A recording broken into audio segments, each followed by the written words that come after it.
Y retomando estos apuntes de derecho de suma trascendencia en el derecho administrativo, que son los contratos administrativos, ¿no?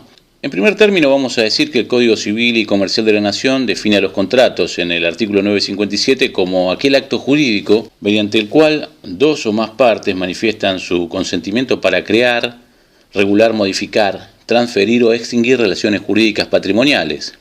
Pero desde luego, para que podamos referirnos al contrato administrativo como un pariente o una especie dentro del género contrato, debemos reconocerles algunas notas características que nos van a permitir diferenciarlo nítidamente del resto de los contratos regidos, por ejemplo, por el derecho de fondo.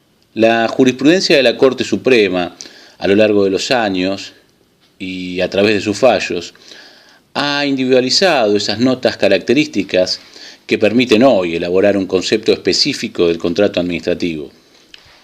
Como tal, entonces, el contrato administrativo es un acuerdo de voluntades generador de situaciones jurídicas subjetivas en el que una de las partes intervenientes es una persona jurídica estatal cuyo objeto está constituido por un fin público o propio de la administración y o contiene expresa o implícitamente cláusulas exorbitantes del derecho privado, o más genéricamente, un régimen exorbitante del derecho privado.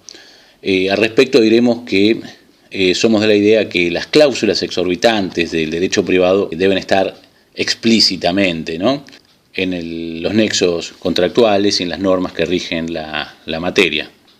En lo que respecta a los elementos del contrato administrativo, la presencia obligada de la administración en sentido amplio conlleva también la aplicación de los principios de legalidad o juridicidad, que desplaza la plena vigencia de la regla de la autonomía de la voluntad, que es característica de los contratos privados.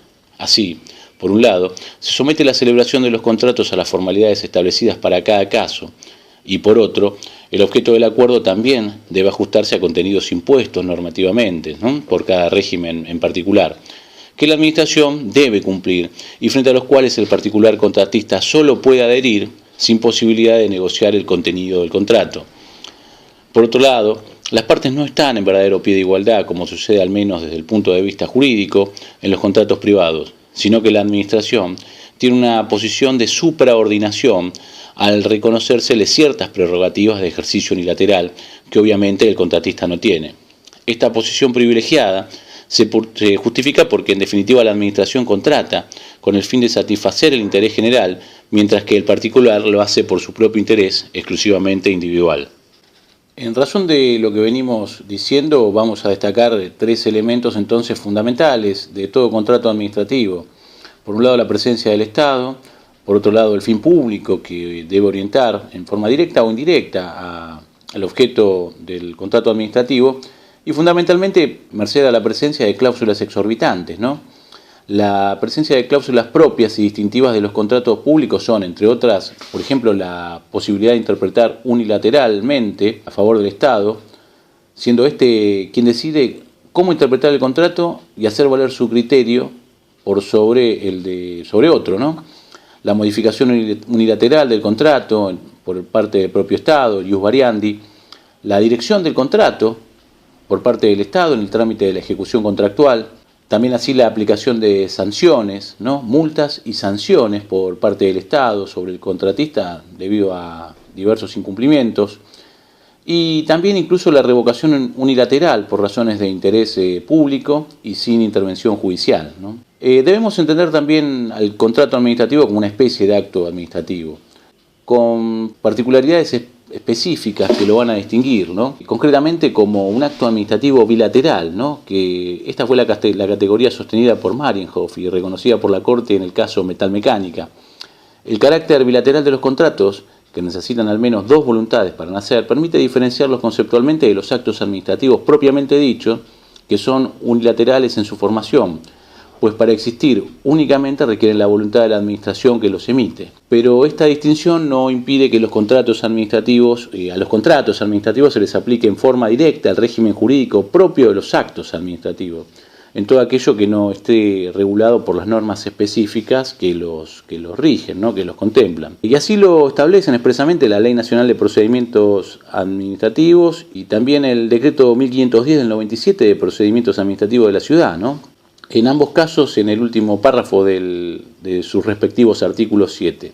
Lo dicho entonces determina que ante la falta de normas específicas que regulen algún aspecto de los contratos administrativos debemos recurrir a las normas que rigen el acto administrativo y por supuesto bajo ningún punto de vista al Código Civil y Comercial de la Nación. El último de los aspectos que vamos a abordar en este video se refiere a los principios que rigen la contratación administrativa, ¿no? Principios generales a los cuales debe ajustarse la gestión de los contratos administrativos, teniendo en cuenta las particularidades de cada una de ellas, ¿no? De cada una de las gestiones de la administración en materia contractual. Estos principios suelen verse en las normas generales que rigen la materia, distintos ordenamientos de contrataciones del Estado. Puntualmente, estos principios son la razonabilidad del proyecto y la eficiencia de la contratación para cumplir con el interés público comprometido y el resultado esperado. La razonabilidad se encontraría vinculada además al principio de eficiencia y eficacia, ¿no? Los bienes y servicios que se adquieran o contraten deben reunir los requisitos de calidad, precio, plazo de ejecución y entrega y deberán efectuarse en las mejores condiciones en su uso final. Y al principio de economía.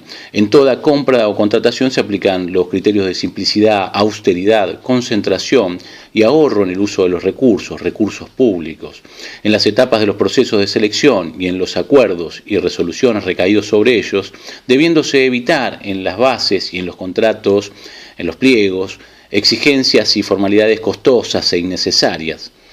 Otro de los grandes principios es la promoción de la concurrencia de interesados y de la competencia entre oferentes. También la transparencia en los procedimientos, la publicidad y difusión de las actuaciones, la responsabilidad de los agentes y funcionarios públicos que autoricen o aprueben o gestionen las contrataciones, la igualdad de tratamiento para interesados y para oferentes, desde el inicio de las actuaciones hasta la finalización con la ejecución del contrato, en donde toda cuestión vinculada a la contratación deberá interpretarse sobre la base de una rigurosa observancia de los principios que venimos mencionando.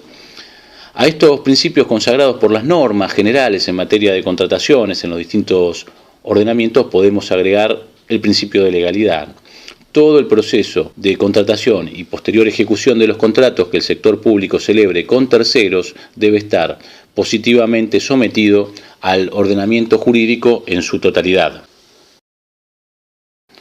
Seguimos en el próximo video.